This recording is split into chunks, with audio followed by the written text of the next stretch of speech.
Where did science truly begin? This is a big question and, many people might think of famous European names from a few hundred years ago. They might picture old universities in Europe or men in powdered wigs looking through telescopes. It is a common idea that science is a purely Western invention, something that suddenly bloomed in one part of the world. But is this picture complete?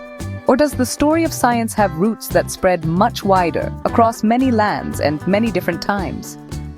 We need to look further back and across the globe to find the real answers, to understand the full journey of human curiosity and discovery.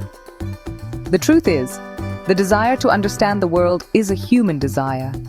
It is not something that belongs to just one culture or one period in history. For thousands of years, people everywhere have looked up at the stars and wondered. They have observed the changing seasons, the growth of plants, and the behavior of animals. They have asked why and how. This fundamental curiosity, this drive to explore and explain, is the very heart of science. It has sparked in countless minds in bustling ancient cities and quiet villages across every continent. The story of science is a story of many peoples. Thinking that science only happened in one place limits our view. It makes us miss out on a rich tapestry of knowledge woven by many hands. Imagine a great river. This river is modern science. It did not spring from a single source. Instead, it is fed by many streams, many smaller rivers of knowledge that flowed from ancient civilizations all over our planet. From the mathematicians of India to the astronomers of Babylon, from the engineers of China to the medical thinkers of Egypt, each group added their unique insights and discoveries to this growing global current of understanding. So, let's challenge that old idea. Let's embark on a journey to explore these different streams. We will see how ancient and medieval cultures in Asia, Africa, the Middle East, and Europe all played crucial roles. They didn't just have their own isolated moments of brilliance. Their ideas traveled, they connected, they built upon one another in a fascinating way. This journey will show us that science has always been a global adventure, a shared human quest for knowledge that continues even today, connecting us all. Long before the time we call the scientific revolution in Europe, brilliant minds were at work across the ancient world. In ancient Greece, thinkers like Aristotle and Ptolemy tried to understand the universe. Aristotle carefully observed nature, classifying plants and animals, and thought deeply about logic. Ptolemy created a model of the cosmos, with the Earth at the center, which was used for over 1,000 years. They asked big questions and tried to answer them using reason and observation. Their ideas would travel far and influence many who came after them. Meanwhile, in ancient China, there was an incredible burst of invention and discovery. The Chinese developed papermaking, a revolutionary technology for recording and spreading knowledge. They invented the magnetic compass, which would later transform navigation across the seas. They were meticulous astronomers, keeping detailed records of comets, eclipses, and guest stars, which we now know were supernovae. Their practical innovations and careful observations show a deep scientific spirit. They understood the importance of recording what they saw and using it to improve life. Across the Indian subcontinent, scholars were making huge leaps in mathematics. They developed the number system we use today, including the concept of zero as a placeholder and a number in its own right. This was a monumental achievement. Without zero, complex calculations in algebra and calculus would be incredibly difficult, if not impossible.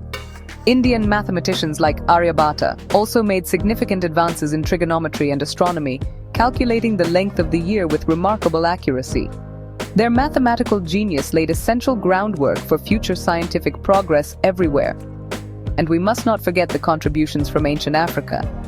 In Egypt, for example, people developed sophisticated medical knowledge.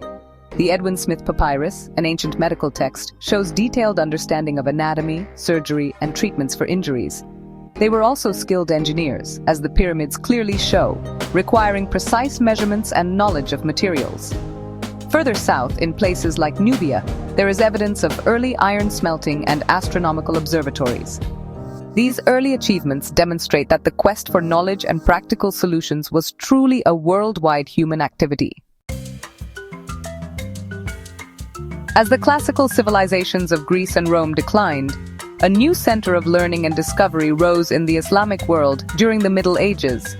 This period, often called the Islamic Golden Age, stretched from Spain across North Africa and the Middle East to Persia and India. Scholars in cities like Baghdad, Cairo, and Cordoba became the world's leading scientists, mathematicians, and doctors. They weren't just preserving old knowledge, they were actively building upon it, making their own groundbreaking discoveries and pushing the frontiers of understanding in incredible ways. A key achievement of this era was the Great Translation movement.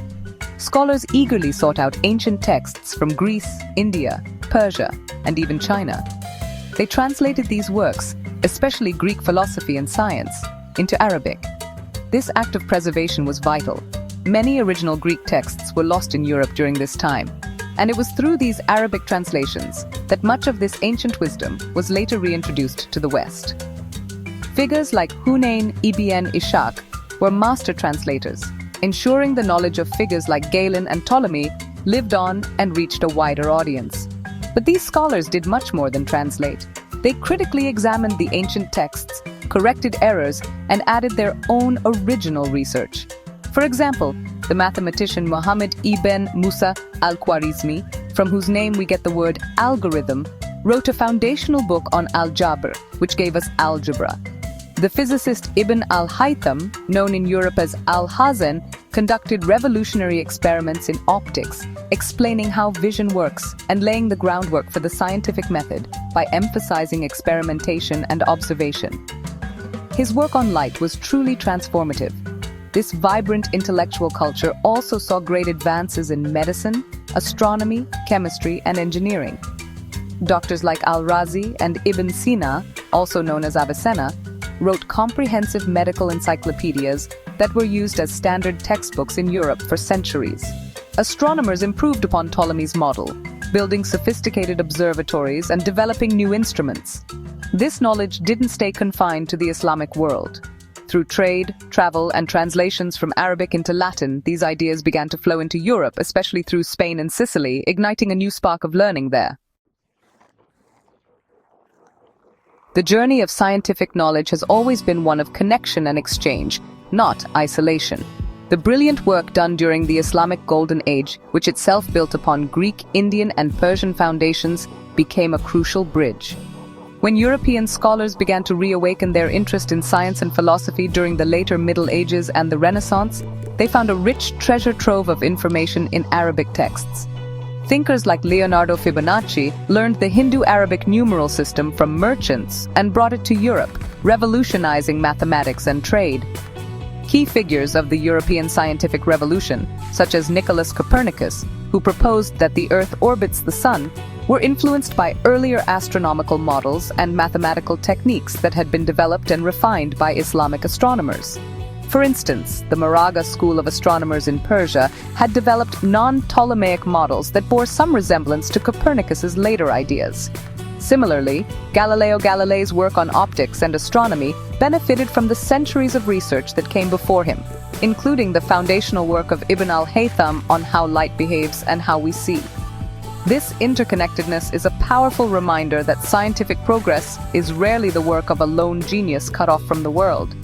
Instead, it's more like a great relay race, where the baton of knowledge is passed from culture to culture, from generation to generation. Each runner adds their own speed and insight, building on what came before. The European scientific revolution was a very important leg of this race, but it was not the beginning, nor was it run in isolation. It was deeply connected to the global currents of thought that had been flowing for millennia. So when we look at the amazing scientific and technological world we live in today, it's important to remember this long and diverse history. Modern science is not the product of one culture or one era. It is the inheritance of all humanity, a testament to our shared curiosity and our collective ability to question, explore, and understand the universe. This global journey of discovery continues, and it is by working together, sharing knowledge across borders and cultures, that we will make the great breakthroughs of the future. Science truly is a story that belongs to everyone,